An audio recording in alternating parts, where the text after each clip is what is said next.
here. Welcome back to my channel. I'm gonna come and chit chat with you guys a little bit, talk about some of the stuff that's on the headlines, some of the juice. You know, things have always, every week is something else, and this week it's just more white people with the bull.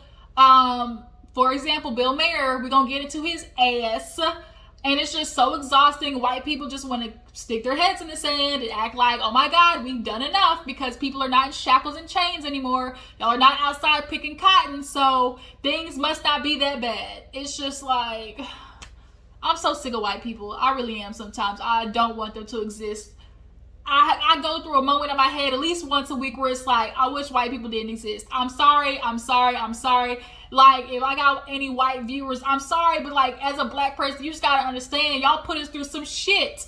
Y'all raped us, burned us, tarred and feathered us, took our property and land, like sold us as didn't even consider us humans, even though we had the same 4 limbs, 2 legs, two arms, eyes, nose, mouth, all of that. We were still 3/5 of a human. Like, we're gonna get into it. Let me not go off on this rant. Let's go ahead and talk about some of the stuff, you know, before that, and I'm gonna get into Bill Maher's ass at the end. Save him for the end. So let's go back a little bit. We're gonna talk about really fast K Michelle. What the hell? Who is this? I posted it on my community board, I guess, while I was off, you know, ducked off, you know, mourning my little man Chico. K Michelle decided she was going to pop out a new human being, K Michelle 3.0. I mean, it don't look bad, but it's like you see glimpse of K in there somewhere, but it's like, why? Like, K Michelle, don't pull a Lil Kim. That's all I'm trying to say. Keep it right here. Right now you're good. You're still in, like, you know, the yellow green zone. You haven't touched too much. If you go any further, bitch, is gonna be a problem. That's all I'm gonna say. K Michelle, don't change nothing else. Keep it right here. That's it. Period. End of story. I just had to bring that up because K Michelle turned into a whole new person. She done morphed on us like an alien, and it's like, who the fuck is this? Okay, hopefully the music still keeps up. So let's go ahead and talk about another, you know, kind of reality, you know, love it hip hop ish group, or a duo or couple. Safaree and Mena. If it's always something with these niggas, like always something with these two. They are the type of celebrities who, when things get a little quiet, they get anxious because their career depends on good or bad headlines. They are in the business of any press is good press, you know. And this whole divorce, I'm together, love her, then oh my God, the next minute I can't stand her. Why the fuck did I get married? Like, it's exhausting. And then y'all, clearly Erica, I guess, is the one who filed for divorce, and she's getting to deliver this baby here soon, and now she's talking about she don't want Safaree in the room with her. And a part of me is like, don't do that to him. That's the father of your child, you know. Birth is only going to happen once. Like, don't do that. Then another part of me is like, how could you look at somebody who has messed up your life so much, put you through so much shit? Like, I think about Khloe Kardashian. Like, I think about that. This nigga put you in labor because of the stress of finding out that he cheated on you while pregnant. And then to let him in the room and have to look at him as if nothing happened. Like, I didn't just hear you cheated on me. I saw you motorboating a girl, and a sex tape came out of Tristan hitting a girl from the bike. I gotta see that. I got so much stress and hurt that I go into labor carrying your motherfucking baby, and I let you in because I love you so much, and I think about my child, about you, your feelings more than my own. So now I'm in another stressful situation. Like, it's a whole lot. So I just think about that situation. The only reason I'm bringing up Khloe is because apparently Safaree also got another bitch pregnant.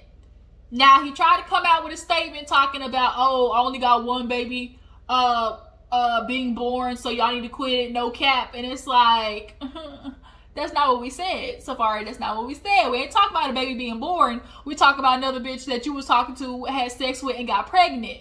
You didn't say nothing about, oh, ain't no other bitch pregnant. You just tried to be real slick with the oh, I'm only got one baby being born right now. Nigga, you know what the fuck we mean. Like, I hate when dudes try to do that, like, slithering, conniving, like, a roundabout way of answering stuff. We're not trying to play riddles. You ain't the Riddler, okay? Because I promise you, we're going to figure that shit out. If there's anything the internet can do, bitch, we'll figure it out.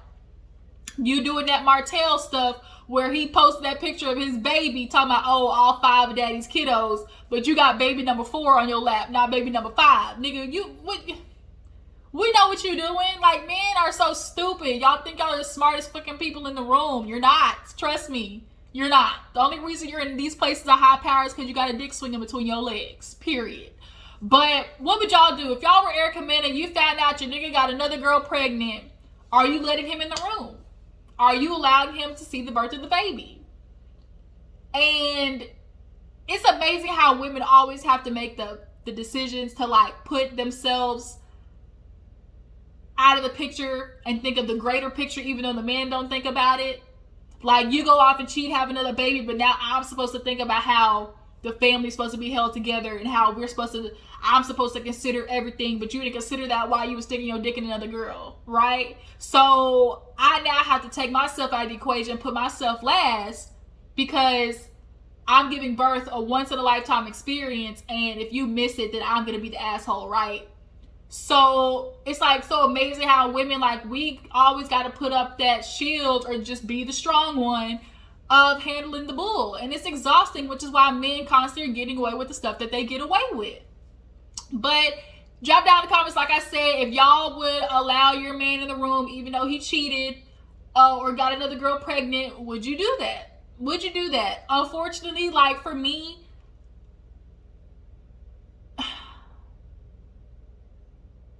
it sucks because I know I would be that bitch who would let him in the room. And it's just because I'm a Capricorn. We have loyalty to a fault sometimes. And I'm just thinking, like, it just sucks that we have to put ourselves, like, last. Even though you fucked up, I now gotta look at your motherfucking face while I'm delivering your child, even though I just know you was out with some broad. Like, but I'm doing it because I know this is a once-in-a-lifetime experience. It's not going to happen again. So I got to put my emotions and feelings to the side for the sake of this baby. Like, it's just, those decisions, like, it's not fair for women always having to, like, be like that. But moving on, what do I want to talk about next? Let's get Gary Owen and Wendy Williams out the way, because Wendy Williams seems to be taking her shot with Gary, it seems like. Well, y'all know all the mess that's going on with Gary, you know, with him and his wife. They going through a divorce. The shit is messy. Messy boots, okay? She has been writing 3-page long stories about Gary, how he doesn't have a good relationship with his kids. You know, he's always been out in the streets. You want to be free, so be free, nigga. She basically tells him, like, talks about how, you know, he's always out on the road, not really interested in his family, you know, women here and there. Not paying the things he's supposed to be paying. And so all of that's on the basis as well of not cheating with Claudia, but cheating with Claudia's friend. And apparently Claudia and Gary Owen are such good friends. You know, rumor has it, I don't make the news, I just report it. Rumor has it that Claudia is just so, you know, she's so good with Gary that she basically was helping facilitate the cheatation with the friend, basically. Because when it came out that, oh, it was Claudia Jordan, because Gary's ex-wife or future ex-wife tagged Claudia, and she was like, I got nothing to do with this, basically. Like, she tagged Claudia in it, not on the basis of Claudia being the one who was doing the cheating, but on the basis of Claudia knowing that Gary was out there fucking up. So Wendy asked him about it. Oh, you know, you cheated with Claudia. Oh, did I have sex with Claudia or me and Claudia? No. He said me and Claudia. Oh, no, I didn't cheat on my wife with Claudia, but it's not, oh, I didn't cheat. It's like, oh, I never, you know, cheated on my wife. Like, that's lies. I stayed faithful. Like, none of that, right? And apparently Wendy was shooting her shot at him on stage, and apparently they've been, like, you know, rumor has it they've been seen a couple of times. So it's like, the fuck? Gary Owen, Wendy Williams. I think, honestly, Wendy's just looking for somebody, you know, hit it from the bike, you know, pleasure her certain needs at the moment, because at this point, Wendy honestly might as well just have her a boy toy. Like, come over every once in a while, take a vacation with, but that's it, honestly. And Gary Owen honestly might be the one to do it. He really might. You know, he love him some chocolates, okay? But Gary, you fucking up. And what else should we expect of men? Like, what else should we expect of them? It's so sad that this is the reality of relationships. Like, I'm gonna do a video about relationships as a whole, the growth of men and women in the relationships, just everything, the expectations of women, but not the same expectations of men. Like, I really want to do a video like that. Maybe I'll do a live or something. Yeah. Maybe I'll do a live. Drop down in the comments, should I do a video or should I do a live of, you know, just the contrast of relationships with men and women and what our expectations are and how they're different from men and how maybe a man's growth is dependent on a woman. Like, I think about that shit all the time. So drop in the comments, should I do a live or should I do a video? Think about it, okay? So after Gary Owen and Wendy Williams, who else did I want to talk about? The baby and good old Tory Lanez. Now, the reason I'm bringing this up is because Tory Lanez, we all know, shot Megan in the foot. That's what we do know. Tory keeps trying to deny, but in this situation, I'm gonna stick to Meg. Like, I don't think Meg is no liar. I think she definitely knows who shot her. And Tory is sticking to it like he didn't do it. Basically, he's like, oh, the truth is gonna be revealed, blah, blah, blah. So, him and the baby released a song. Apparently the song, he already paid for the feature and everything before. I don't know how much I believe that, honestly. Like, before the situation. But now that they got this video out, it's just like constantly a reminder of how this, cancel culture of men fucking up, like, really doesn't exist. They get to go out there and do messed up shit, you know, disappear for, you know, a couple of months and then come back brand fucking new like a caterpillar out of a cocoon that didn't do what they just did. Like Chris Brown is an example. You know, R. Kelly is an example. Like Dr. Dre is an example. Like, there's a lot of men out here who do fucked up stuff and nothing happens. But as soon as a woman does something messed up, she turns into all types of words and deserves to burn in hell. So how do you guys feel about Tory Lanez and the baby doing, you know, a feature, and how Tory Lanez is even still in music even after what he did to Megan? You know, this protect black women thing really isn't as strong in the black male culture as we think it is. I think they do the fake protect black women stuff. It's, you know, all a facade. I don't think they genuinely mean it. I do think a lot of men out here, you know, fantasize women, sexualize women, want a woman, but deep down hate women. And I think it's because we possess the qualities and the abilities to do things better than them. And like, I just really think, and they hate seeing a woman being capable of managing all the things that they can do without a penis swinging between their legs. Like, I think they despise that. And I think it's a subconscious thing that's built inside a man from the structure of, you know, society. But Tory Lanez, I don't think anything's going to happen to him at this point. Their case seems to be like in stall mode, like nothing's really going on. The video, damn it, I'm mad because the video was creative as hell. Like, the concept of the video I liked, but I'm so mad because it's Tory freaking Lanez. And it's like, I'm not supporting you. I'm not doing it. I didn't even watch the video on YouTube. I just saw the clips on the Shade Room. So, and the baby, people are looking at him crazy because it's like, I thought Megan was your friend. Like, you and her did how many songs together? And you got daughters. So it's kind of like you men really is out here faking. Y'all faking the fun because a lot of y'all got daughters. We be out here treating women like ass. And allowing, you know, society disrespect women, but y'all expect your daughters to not see that or see how you do that, and then not like affect them, and not them go out there and get the same nigga that acts like you. T.I., for example, I will never forget that T.I. and Deja situation. I just won't. But tell me what y'all think about Tory Lanez and the baby doing the feature. Do y'all feel like, you know, the cancel culture is just a facade? Do you feel like Tory Lanez's career at any point is going to be, you know, affected dramatically? To me, it don't look like it. And what do you think this guy says? What do you think this says about DaBaby? I think it said DaBaby feel like money is money. He all about check. He want to be the $1 billion empire, whatever. But it's like DaBaby's kind of getting on my nerves. Like some moments I like him, some moments I don't. But here lately, I'm kind of like not liking him. I'm just not. So let's go ahead and move on. Was there anything else I want to talk about before Bill Maher and Kevin Hart? That madness. I'm trying to think. We talked about Safaree, Gary Owens, Erica Mena, DaBaby, Tory Lanez. Oh, no, I know what I want to talk about. Speaking of women, all that type of stuff, cater to you. People want to cancel, cater to you. The fuck? Like Michelle said, why you mad at us for talking about? Maybe you just mad because the nigga you catering to ain't really reciprocating. A lot of people are like, oh, this sounds like slave. What?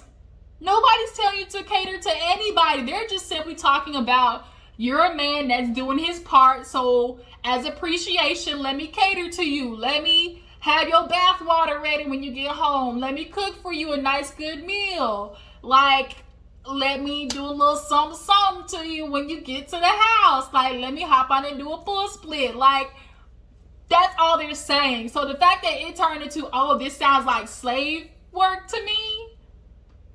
Bitch, what? Y'all really trying to cancel cater to you. Based on what? Based on what?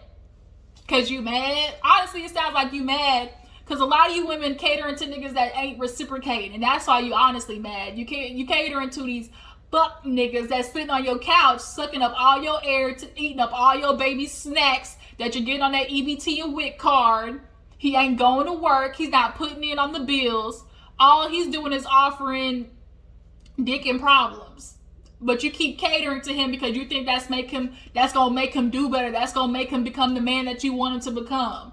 A lot of women have an issue with, oh, I see the potential in him. I see what we could be. I see how he could, you know, go off. But it's like you constantly seeing what could be, that you're completely missing what is.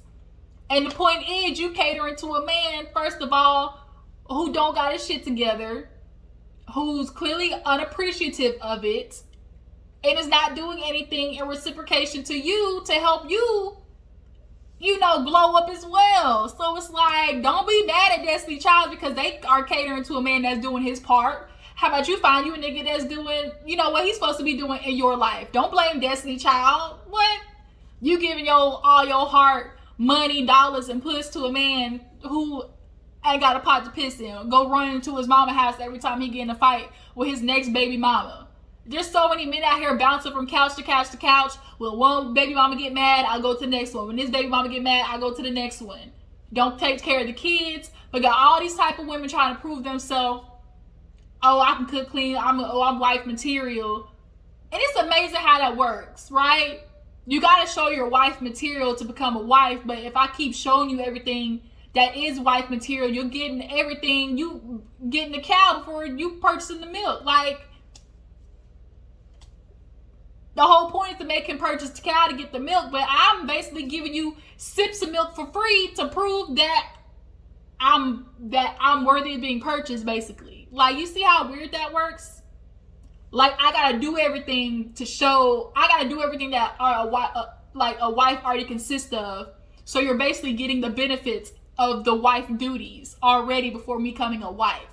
But what am I supposed to be holding back to give you a new, basically a new, like, what's the word I'm looking for? Like a new upgrade, basically, like after being married, like what is new that you're getting offered, right? But nonetheless, y'all better back off Destiny Child. Tell me what you think down in the comments. Why they trying to cancel Destiny Child cater to you? What you think they mad at? I think it's mad because they catering to the wrong nigga. Don't be mad at Destiny Child because your nigga don't know how to get a job, a job, okay? That he won't help you pay the bills. That he won't dress your kids and buy them school clothes. Don't be mad at Destiny Child. Step your puss up. That's what it says. Bring it back up. Bring the game up. Kick his ass out on the streets. He's sucking up nothing but air and water. Do better. If you want a better life, Stop doing the same things. Y'all do the same thing and mad that you're getting the same result. If you tired of staying at home with an ain't shit nigga, how about you close your legs to ain't shit nigga, okay? Period. Last but not least, Bill Maher. Let me get into your ass. You want to talk about Kevin Hart basically kind of made a short statement about how, white privilege is at an all-time high. He was talking more on the basis of Karens and how they just get to say, oh, he did this, and they cause chaos and commotion and harm. Well, Bill Maher was like, oh, we're not Tulsa, Oklahoma anymore. We're not whips and chains and shackles anymore. We're not, Jim Crow anymore. And it's like, yes, we know racism exists, but this, and this, and this, why white privilege doesn't exist. Like, he admitted racism exists, but still at the same time went around it and was like, but it's better. It exists, but it doesn't. White people like Bill Maher are the problem, because when y'all try to put a blanket over it so it doesn't look as ugly, you allow other people who are doing it to justify it, right? And it's this simple. You got to ask yourself, if you were to wake up and were able to choose a color that you wanted to be tomorrow, would you choose to be black? If not, then that's the answer. Then you clearly know what's going on in this country. And Bill Maher sitting there trying to offer up like some type of justification of how basically we need to understand that white privilege isn't what it is, because we're not back in the day, being traded for, cotton and textile and stuff like that. And it's like, you're missing the point, Bill Maher. Like, the racism doesn't have to be so blatant of, oh, we got slaves, picking cotton and in shackles and, running away from their slave owners. That's when it was obvious, right? But this is just as dangerous, if not more dangerous, because it's hiding in plain sight. Prisons full of black people. Medical industry killing off black people. A black woman's rate is 3 times higher of death giving birth. They die 3 times more because they don't listen to the moms. Every industry of this country, black people are at the bottom. But yet it's like, wait a minute, like, what? Racism, white privilege? What do you mean? We've helped y'all. Y'all aren't on the streets anymore, like, running from white people, KKK and white hoods on horses. This isn't Tulsa anymore. We didn't bomb your town. But yet we got George Floyd, we got, Michael Brown, we got cops killing like black people out the wazoo. Y'all are seeing it, but oh no, that's not white privilege. Bill Maher, fuck you and the horse you rode in on. How dare you? Like, oh, we know racism exists, but then try to cap it off with, but it's not as bad as it used to be. But yet a whole bunch of your friends, cousins, and everything sat there and scaled the fucking Capitol building. Terrorists. Had that been some, ragheads, as y'all like to call them, Indian people, Afghan people, like black people, you think that wouldn't have been a massacre? And if you think not, then you're a fucking idiot and you're in denial. White people scaled it, beat up cops, beat cops up. The same people who said Blue Lives Matter beat the cops up. Ain't that ironic? It's so ironic how, the basis of Trump coming in was talking about how we're getting rid of all the people who are criminals and terrorists and who want to come and tear this country up. And y'all turn into the same exact people that y'all was so-called trying to protect this country from. But that's white privilege, Bill Maher. But guess what? The fact that you don't see it is the privilege in itself, too. You get to wake up and act like and see nothing. But black people wake up and don't know if it's going to be their last day if they get pulled over by a cop. Get out of here, Bill Maher. Get out of here. I hope you go bald one day. I hope, like, your nuts fall off. I just, white people, I tell you, just, give me headaches. But yeah, that's pretty much it. I will come and talk to you guys if something else pops up, And like I said, drop in the comments, should I do a live or a video of the topics? You know, just, you know, the contrast of men and women in relationships, and, you know, the expectations of each other and stuff like that. Drop down in the comments, let me know. I appreciate y'all for tuning in. I will check y'all later. Deuces.